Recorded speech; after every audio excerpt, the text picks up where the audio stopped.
Welcome back to the Real South Africa for 2022. Hope everybody's doing well. We have a little bit of content for you from Lil Jon and his Big Five. You guys remember Lil Jon. And then, of course, we have a first impression from somebody who's here, LaShanda's. So please sit back and enjoy the interview. She was very forthcoming in her ideas. But, of course, this is Johannesburg. This is one of the greatest cities in the world and a place that everybody wants to visit.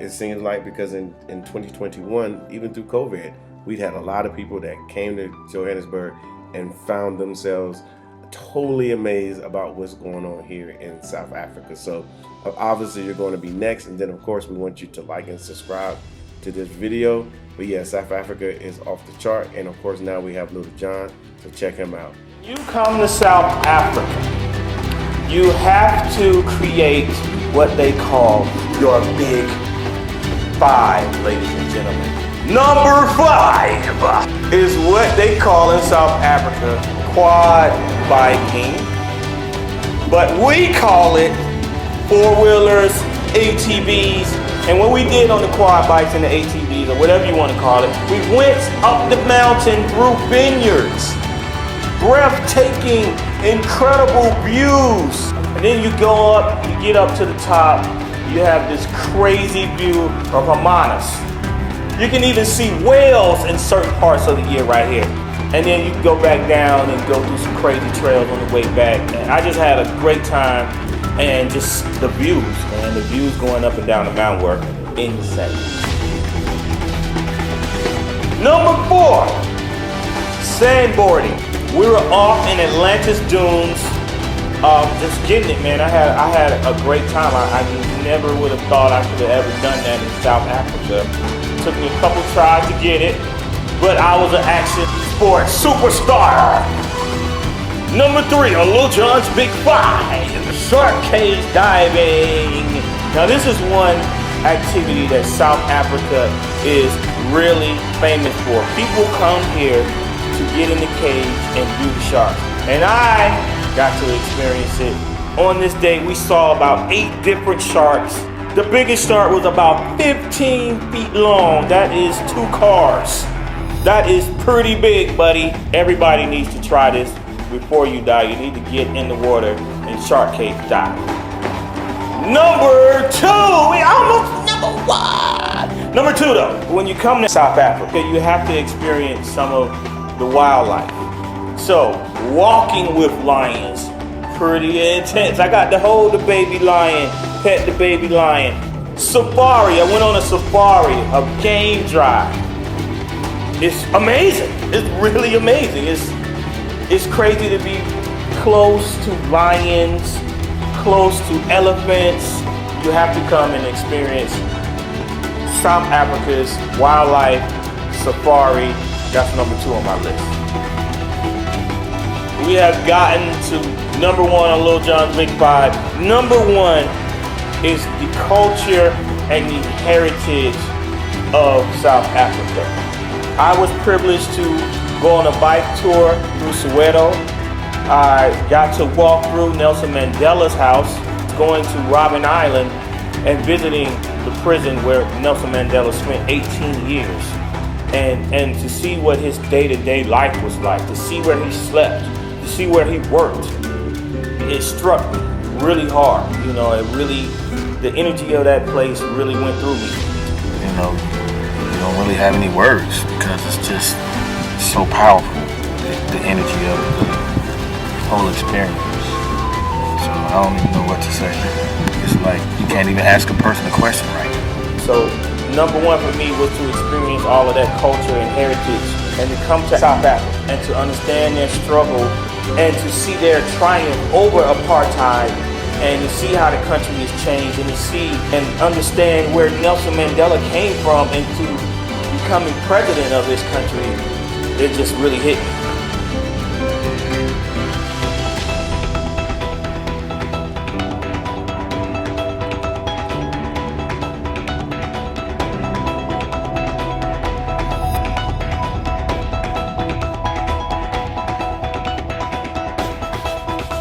Come experience South Africa.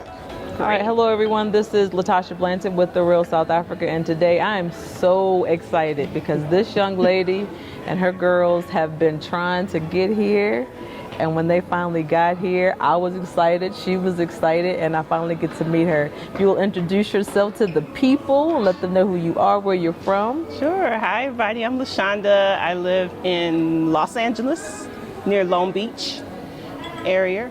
Oh, it's the kid. Excuse me, y'all. I'm a little jet lagged, but I'm still having an awesome time. So I'm from California, all the way from the West Coast, and flew here. And I'm having a great time in South Africa. So tell them about your journey to get here. Like, what prompted you to want to come to South Africa, the whole process of contacting us, having your first conversation with Mark to right now. Like, what's that whole process like? Sure. So I was always exposed at a young age to the South African culture. Usually it was through the form of politics or musicians. Mm-hmm. So there was a few musicians I knew about that were from here. And I knew some that actually were from the States that actually ended up staying here. Okay. And so I was like, oh, that's interesting. And I was like, well, why are they staying in South Africa? I was always curious. And then, you know, I'm the type of person who believe in like synchronicities and signs. And all of a sudden I just noticed, like, maybe around 2013, 14, I kept seeing references about South Africa, or I was hearing it, and I was like, well, maybe I should go and visit see what it's about. And then I started looking at other channels on YouTube about Africa, and one channel, which was Dinah Samir, I actually saw Mark on there, and he was talking about South Africa and how you and him have a business and a service. And I said, oh, okay. Let me call them, check it out, and see, you know, what's the possibilities. And that's where it started from there. And I don't think you looked back since. I mean, you had originally planned to come, it was supposed, if I remember, it was supposed to be you and your mom, and then your little one, maybe. Right, she was going to come, my little one. Okay. I was also trying to get a family group to go, which was my aunts, my cousins, because we were doing a lot of family gathering. They live in Detroit and in Atlanta, so we was trying to, like, let's do a trip to South Africa, y'all. And they were like, I remember putting in the group family chat, and they're like, oh, great, sounds good, okay. And then I gave them the info, and then, you know, I followed up, and I was thinking, okay, they'll follow up, but I kept hearing crickets. And I was like, okay. But I was determined that I was going to still come regardless. Right. And I said, okay, Mom, we're still going. Get your passport. You got your passport? She said, no, I don't have it. I said, okay, get your passport. Okay, I'll work on that. Meanwhile, I was working on getting my daughter's passport, my youngest daughter's passport. Right, yeah, the little one, I remember. And then COVID happened. Then it just started trickling down, either from work, not enough work to pay the travel, or the passport people. They needed information, but then it took forever. Reapplied for my daughter's passport back in November of last year. What? Yes, the end of November. And my oldest daughter went to get hers renewed that same month. And I was telling about South Africa. She said, yeah, I want to go too. So by that time, my daughter got her renewed passport probably about within 6 months. But 6 months? Yes, because they were delayed. So guys, if y'all don't have your passport, please, or if you need to renew it, make sure you do it, because they were backed up at the time and they were moving slow. I didn't get my daughter's passport until September of this year. The one you reapplied for last November? Yes, I applied for a new one, the new passport. In November, and you got it in September of this past year? Like a few months ago? I got a email saying it was approved in September, and then by the time they mailed it, I got it like October. That is crazy. You guys hear that? I know a lot of you keep asking us about like passports and what you need to travel to South Africa. The beautiful thing that you need to understand is that all you need to get here is a valid U.S. passport if you're a U.S. member, or a valid UK passport. They do give you 90 days free tourist visa stamp when you get here, so you don't have to do anything extra. You just got to actually get your passport.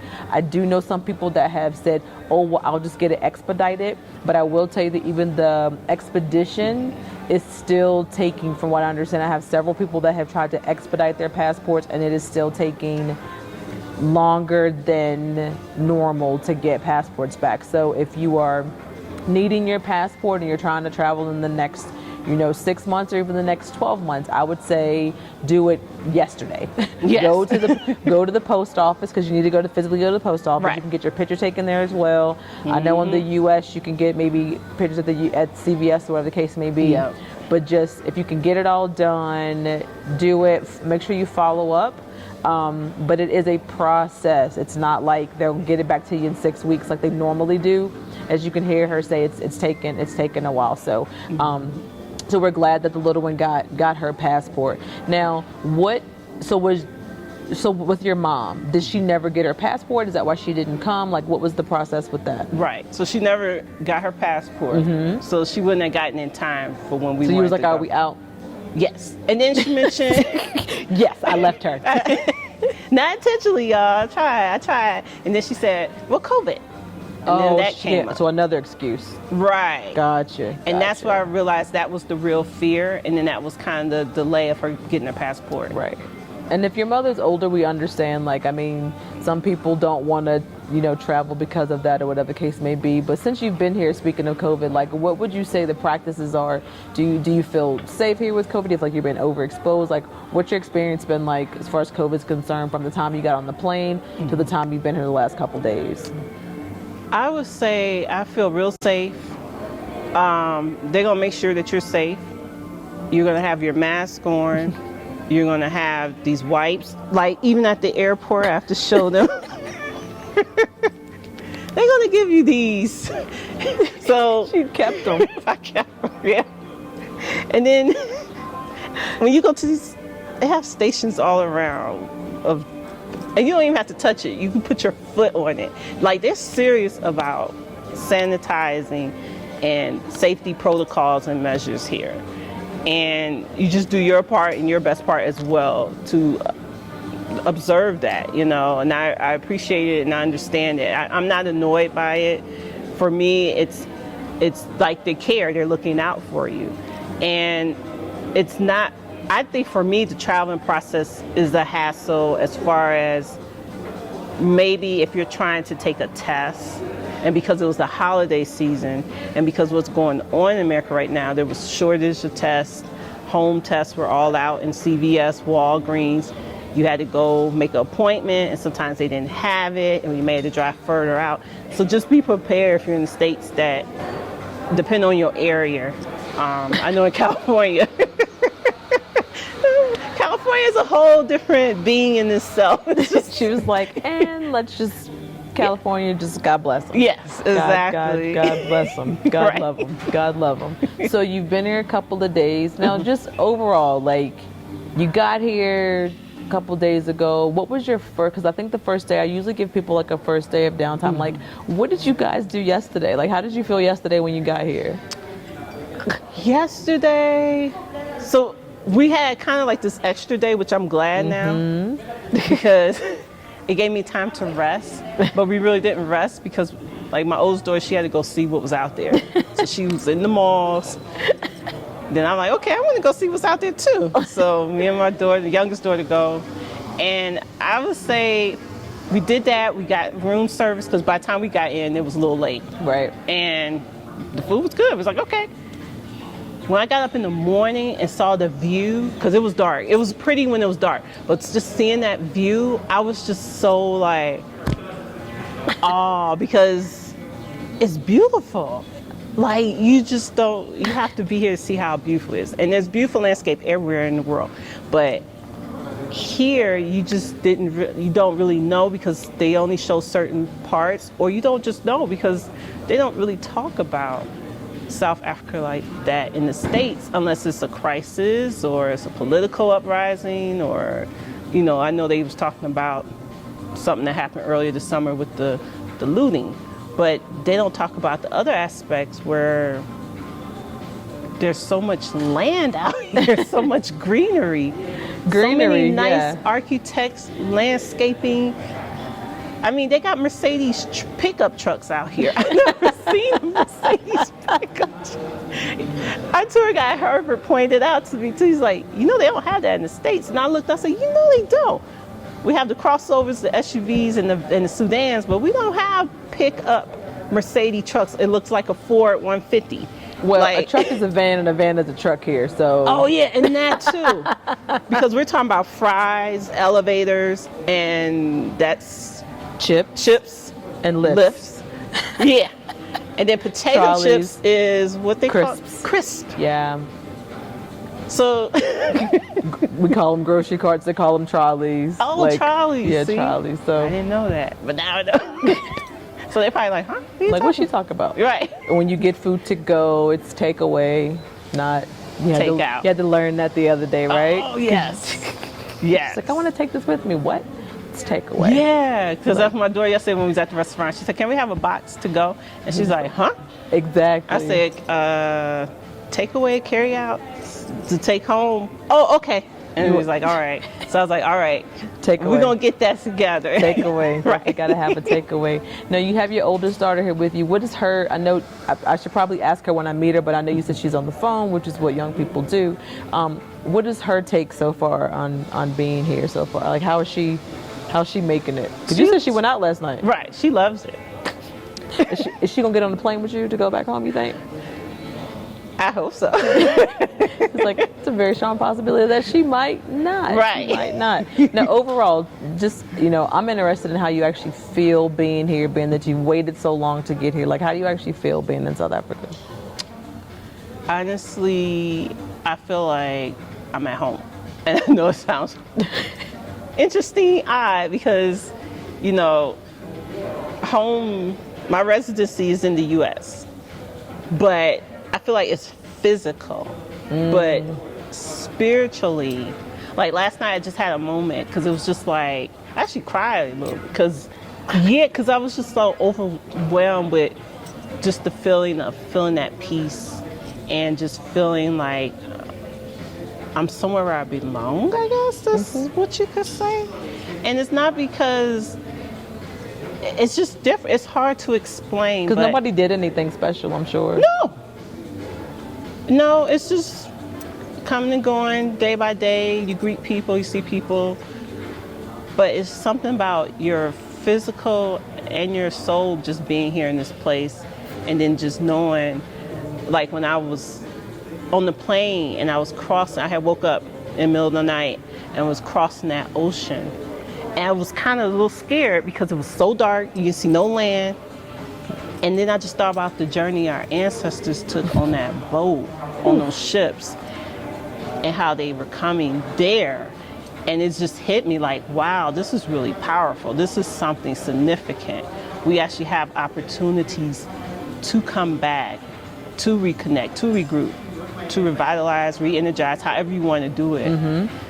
And it's being made available, and I'm so thankful that y'all were even put this idea together to have this type of service for us, because there's still a lot of education that needs to go on about traveling to here.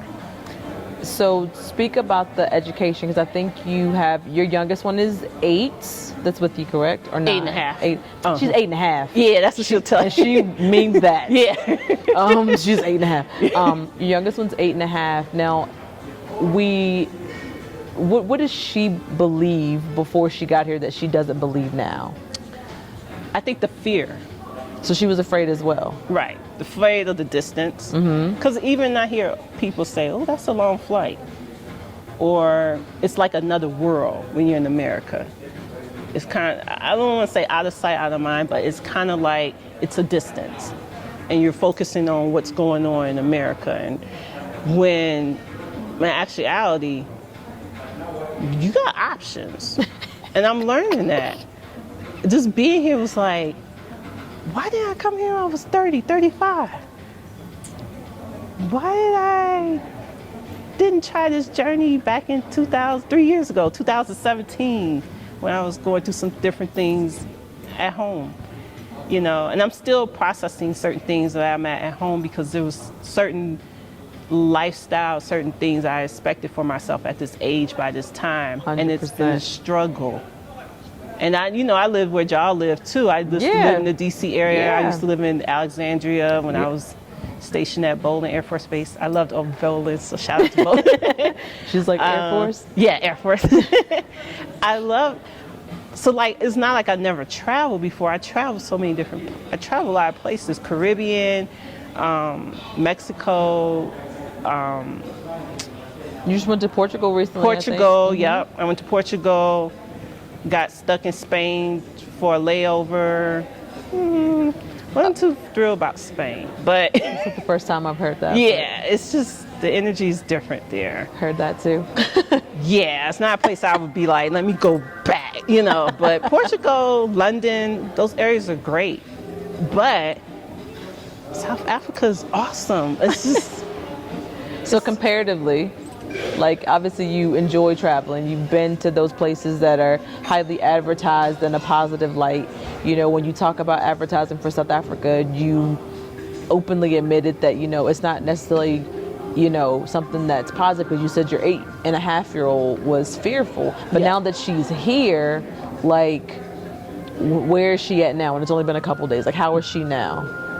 She's excited. She's bragged to all her family members, like her aunt, her grandma. Oh, I was here.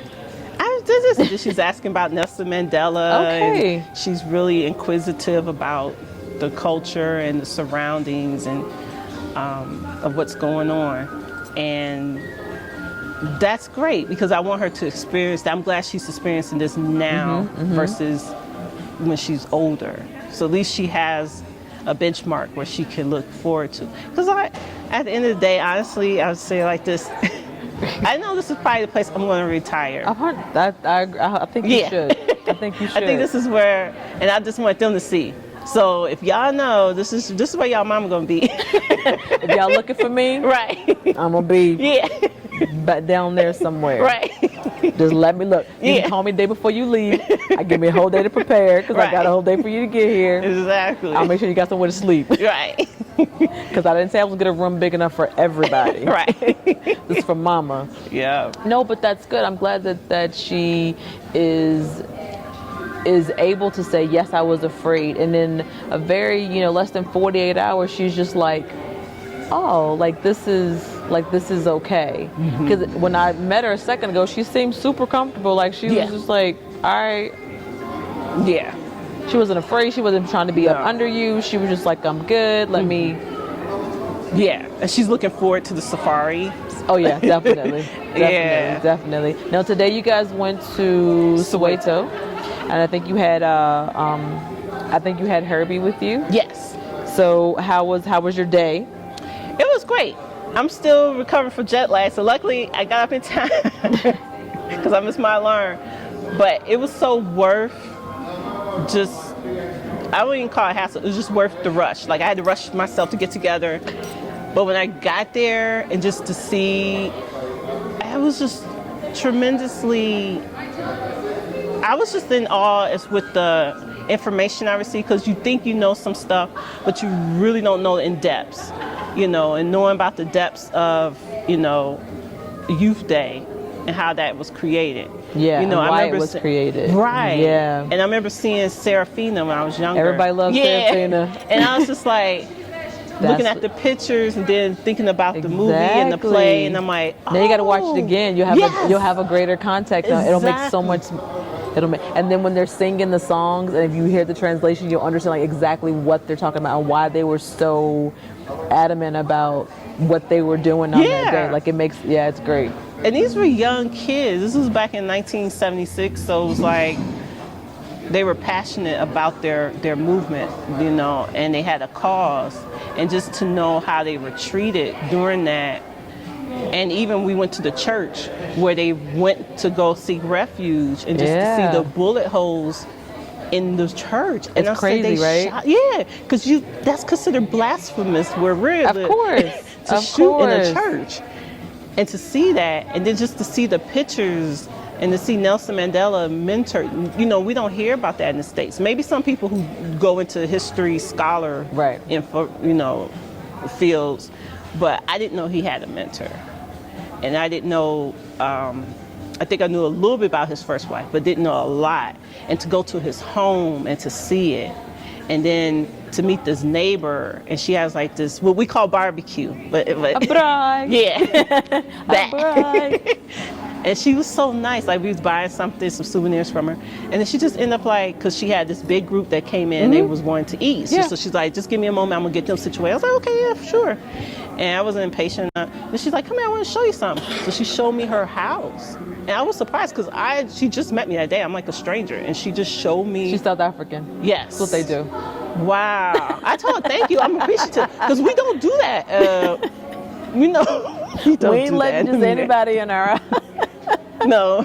We got to vet you. We got to figure you out, you know. We gotta know your mama, Yeah. where you grew up from, what school, what high school you went to. Did you run track? Right. Exactly.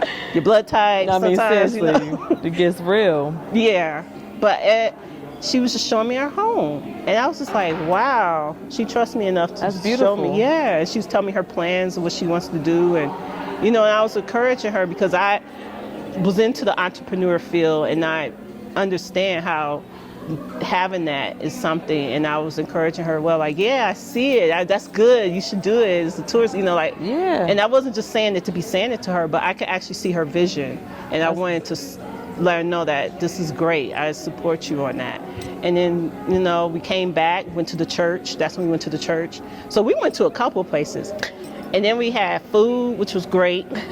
Then we had these guys that came. And it was like 7 of them. Yeah, man. I was like, the Temptations. They were like, they were singing to us. You know, I was like, oh. And just seeing people, we tipped them and they were happy and they sung another song, this time in English. And we was like, okay. And we was just enjoying, I was just enjoying the festive mood, enjoying the moment. Just really good to get out and just be around happy people. They're so spiritually happy. They're at peace. I wish we were all like that. I really do. You say they're at peace, and it's funny because you say they're at peace, they seem happy, but when you think of Africa, when you think of South Africa, do you think that you're going to come over here and see a bunch of happy people? Do they make you believe you're going to see anybody that's having a good life or a good time? You know what they do? They talk about the past, which is apartheid. And a lot of people still have this concept in their head, even when they go to like other areas. And there's nothing wrong with going to other areas like Ghana, Nigeria, Tanzania, but they don't have the full history about how apartheid happened, and it was horrible. I saw the pictures, I was reading the information, but they overcame it. I mean, Nelson Mandela got elected as the president, 20 years, what was that, 94? So about 27 years that you've been out of apartheid. I want to say this, can I be honest? Absolutely. They're progressing here so much better than we ever progressed it since the civil rights era. And I don't even think we progressed from that yet. I just want to keep it real because I really want people to see that they're living their best life out here. I mean, it's so diverse. When I was out at the Arch last night, you had Indians, Asians,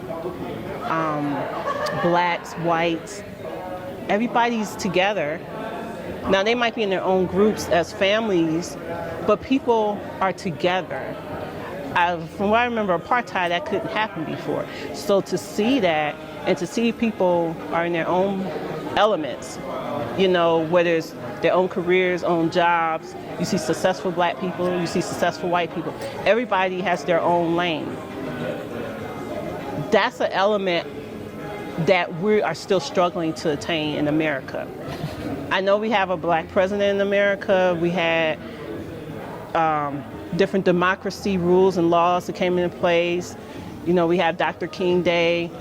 So many things dedicated to the cause. They even had Malcolm X on the stamp. But we still don't, that's just the, I wouldn't want to call it frivolous, that's just the tangible items. We don't see the actual in-depth items that can create value over generations. And what I'm seeing here is that value is being created within the generations. No, there's really no other way that anyone can say that, because I think it's beautiful that you said two things. Number one, you said that you didn't really understand, like you knew a little bit about the history, but you didn't know a lot. So admitting that you didn't know a lot is one thing. And number two, understand that it also works in reverse. They don't really know our history that much either. So you can't expect them to know very much. So when you're having conversations with people like Herbie, right, and he's telling you about the history, you're getting it from the horse. And when you're talking about our history, he's getting it from you, and you guys are kind of coalescing and understanding the similarities and also the differences. But those two things, and the similarities and differences, are how we're all able to come together. And I think the other thing you said, which I think is resounding more than anything, is that they've come a whole lot further. When you talk about diversity, when you talk about coming together, yes, you are in an area that is mostly like a melting pot when it comes to Johannesburg is concerned anyway. Yes. But when you look at that melting pot, you still don't see any separation within that pot. Even with our melting pot society, there's still separations within that pot. So, and I'm not saying that they don't have areas where the pots are separated, but here you don't feel like you're out of place in that pot. Do you understand? Exactly. And I think that acceptance is something that you have to actually feel yourself. And I think that you tried to explain it earlier, but I think that the words don't always come out because there's really no feeling other than like home. Right. There's really no feelings other than like home. So yeah. I don't even know what else to ask you. I think I have more questions, but I think you summed it up beautifully by just saying where they are is a whole lot further than, so we have a lot of work to do. Yes. What I would say is, you're talking about wanting to retire here for a couple reasons. Number one, you worked very hard. Yes. You've done some stuff for the military, for our government, for our democracy in the U.S. And I think you mentioned it by saying that you thought you would be someplace else than where you are right now. And you used the word struggle. Just for 2 seconds, expound to me and to the people who understand that someone over 40, like we all are here, at least in this space, when you've gotten to that point, like you expect certain things in your life. Right. So what happens when you get to that point and you're like, why is it still here? Like what starts to happen in your mind when you get to that point? I've always had this idea to attain something, you work for it. Or, seek and you shall find. So I went to school, went to college, all of that. Yeah, all those checklists they tell you to do to be successful in society. And to know that even when I was going into the entrepreneurship, I said, well, maybe that's another aspect for me to create. There was opposite. I'm honestly going to say it's hard having a black business in America. Even to a point for me, I was trying to do something in Atlanta, and I was trying to do something up to October, and it fell through, and I lost a lot of money from it because I didn't have people who trusted me enough to invest in my business. And I think and I'm going to honestly say it too, they have all these programs back home, and they have all these different incentives, especially during COVID, to say they're going to help businesses. But which kind of businesses are you really helping? Because if you're a newly startup black business, or if you're a black business that's been in business for some time, you're going to a bank or you're going somewhere to ask for a loan just so you can get something, so you got it to pay it back. It's like they don't trust you to. And they ain't gonna say it. They're just gonna say, well, you don't qualify because of this credit criteria. When you read the notes, you did qualify in this credit criteria. Or we need you to put so much money down now in order to show us, or so many business bank statements to show what's coming in for you. And I'm like, well, how are we supposed to get started and be successful? So there's more hurdles on top of hurdles, and because you don't make the rules, because the rules are not designed for you to begin with, it's like, how are you supposed to navigate a system that's never really designed for you to win? Exactly. And you're right, as a black entrepreneur, which Mark and I words, multiple times back in the States, you know, we were successful, but trust me, we weren't successful because anybody helped us. We were successful because we had to literally make a way when there was no way. Right. You know what I mean? Like we had to really dig deep and fund our own lives. Right. In a lot of ways, save here, invest in ourselves. Because if you're waiting for someone on that side as a Black business owner to invest in your business, it's not going to happen. Okay. I'll take that back. I won't say it's not going to happen. It's what you have to go through for it to happen. You may not have the patience to go through. Right. Right. You may not have the patience to go through. So, is there anything you want to add? Because I know this is just the beginning of your trip, but we're thankful that you're here. But anything you want to tell the people about how easy it was to get here, what they should do, like anything you want them to know? Yes. I mean, come, you're going to be comfortable. I got here, like I just now met Dr. LaTasha and Mark. I just met them.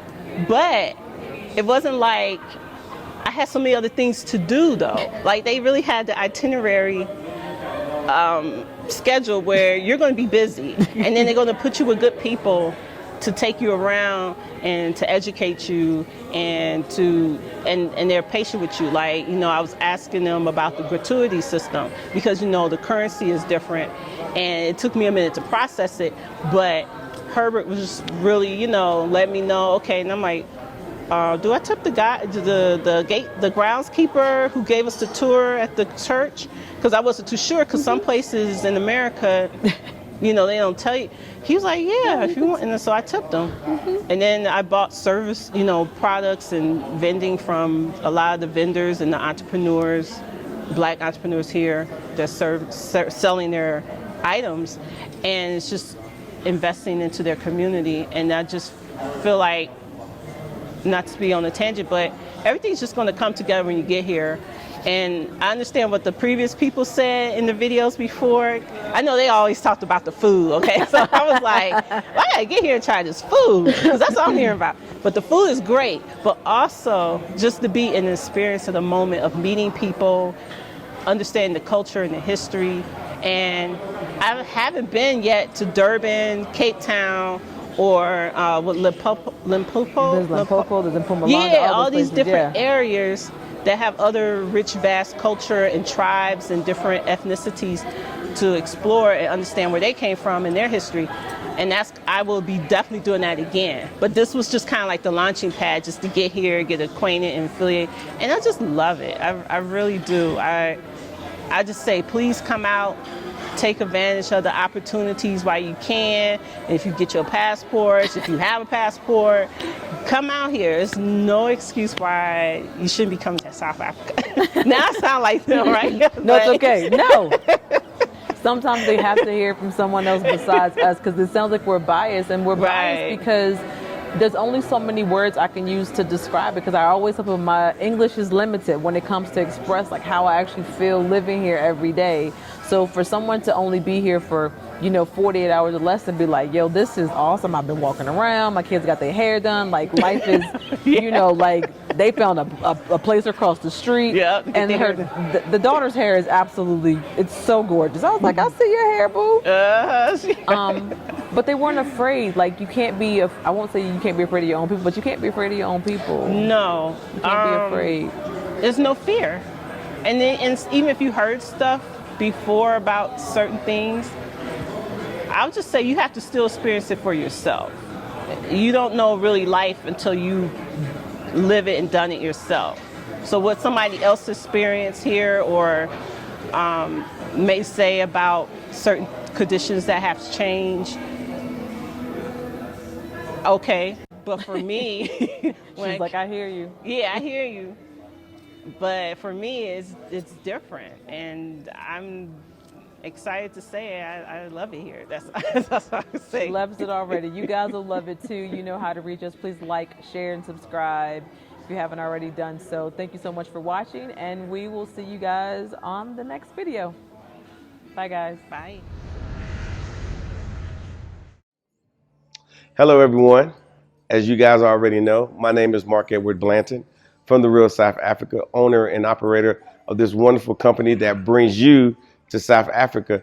And we do it in a manner in which you get an opportunity to view everything, see everything you need to see, either on a 6-day, a 10-day, 13-day trip, or if you want to stay longer, we can arrange that for you as well.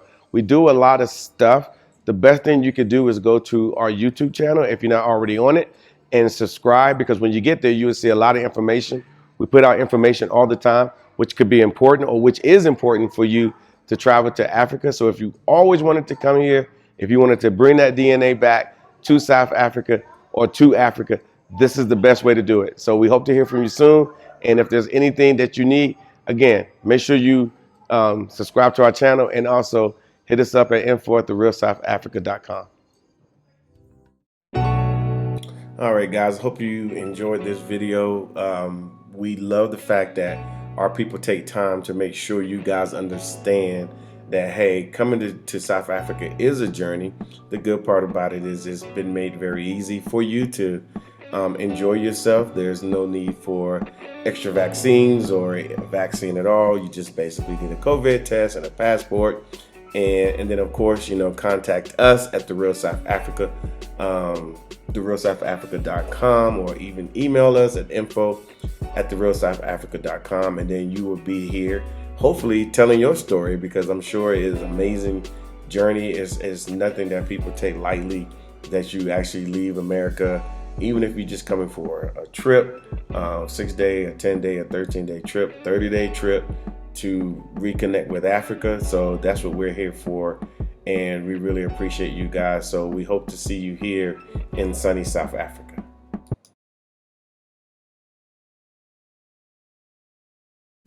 Thank you so much for spending time with us today. If you like what you saw, please subscribe, and don't forget to hit the notifications button so you don't miss out on all things The Real South Africa. Thanks again.